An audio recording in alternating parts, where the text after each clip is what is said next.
ช่วงเข้าพรรษาเนี่ยอาจารย์ถือว่าเป็นช่วงที่เอาประโยชน์จากการอธิษฐานจิตตั้งสัจจะเช่นบางคนตั้งใจว่าตลอด3 เดือนนี่ข้าพเจ้าจะอดดื่มเหล้างดนินทาผู้อื่นเป็นต้นหรือตลอด3 เดือนนี่ข้าพเจ้าจะฝึกฝนทักษะชีวิตด้านอื่นๆที่ยังบกพร่องอยู่อาจารย์คิดว่าศาสนานี่นะยังจำเป็นอยู่บ่สำหรับในยุคปัจจุบันศาสนานี่ยังจำเป็นแท้ต่อการดำเนินชีวิตในจังหวะศาสนาเป็นแหล่งของจิตใจมีความทุกข์ทางใจเช่นเรื่องความผิดหวังเรื่องความทุกข์จากการพัดพรากนะสิ่งเหล่านี้นี่บ่สามารถใช้วัตถุทันสมัยในการเฮ็ดให้จิตใจนั้นดีขึ้นศาสนาจึงเป็นการอธิบายเรื่องความทุกข์โศก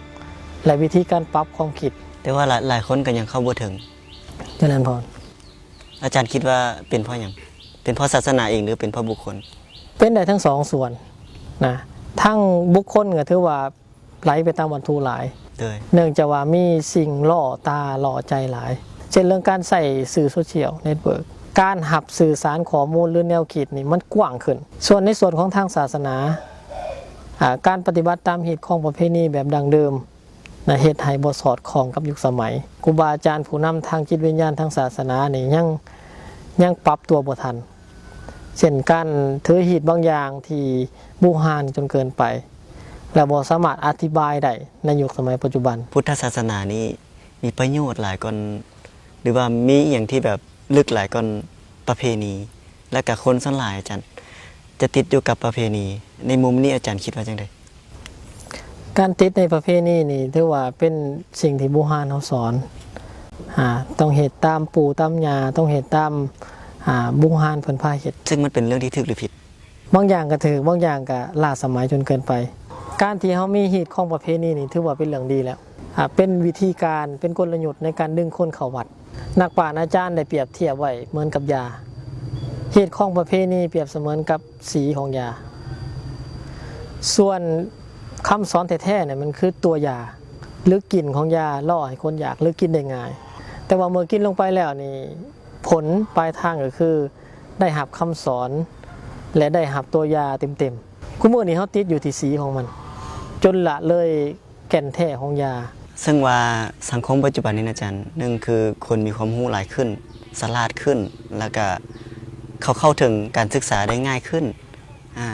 แล้วทีนี้เขามีความเชื่อโดยเฉพาะเป็นคนรุ่นใหม่เรื่องของตรรกะเหตุผลพุทธศาสนาหรือว่าในมุมมองของอาจารย์นี่นะปรับตัวเข้ากับคนยุคนี้นะอาจารย์แนวใดพุทธศาสนาเฮานี่มีหลายแง่มุมพระพุทธเจ้านี่สอนตามอัธยาศัยของคนฟังบางคนนี่เอาความเชื่อนำหน้า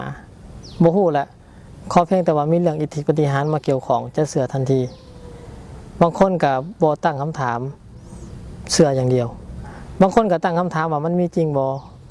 มีความเป็นนักวิทยาศาสตร์ในตัวฉะนั้นพุทธศาสนาจึงสอนเรื่องของการพิจารณาเหตุผลเรื่องปัญญานี้แต่ว่าจังได๋ก็ตามการเชื่อหรือบ่เชื่อนั้นมันต้องขึ้นกับผลที่ตามมาถ้าหากว่าเฮาเชื่อแล้วเกิดผลดีมีเหตุจูงใจให้เฮาไป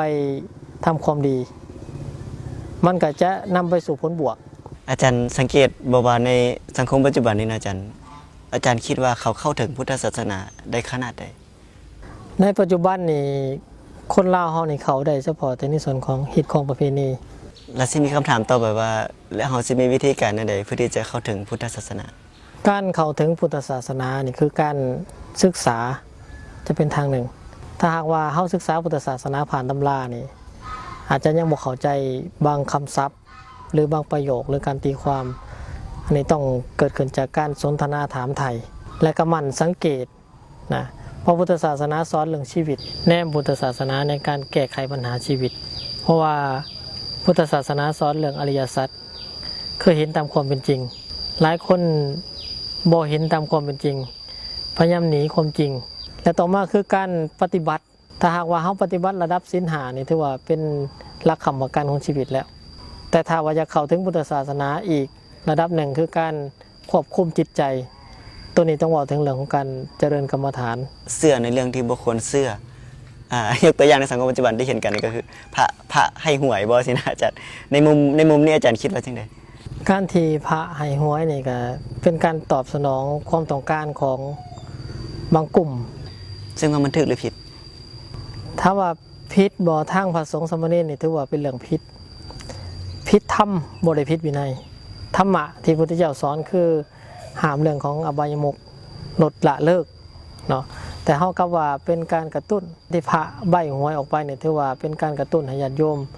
ซื้อหลายขึ้นซื้อนักขึ้นส่งเสริมให้เขาติดอบายมุขหลายขึ้นพระพุทธเจ้าสอนเรื่องของความรู้หมั่นความเพียรในการหาทรัพย์ถ้าหากว่าการขอหวยรวยเบอร์เหล่านี้เป็นสิ่งที่ทุกคน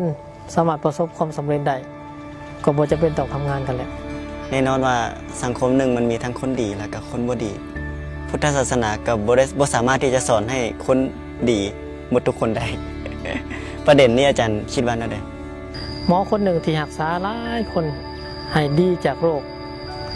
แต่ว่ามันหักมีบางคนที่หมอบ่สามารถรักษาได้ฉะนั้นจึงมีหลายคนด้วยกันที่ตั้งคำถามว่าพุทธศาสนาขั้นดีแท้เป็นยังคือสอนให้คนเป็นคนดีทุกคนบ่ได้เนาะอันนี้ก็เป็นคำตอบหนึ่งว่าเหมือนกับหมอหั่นแหละ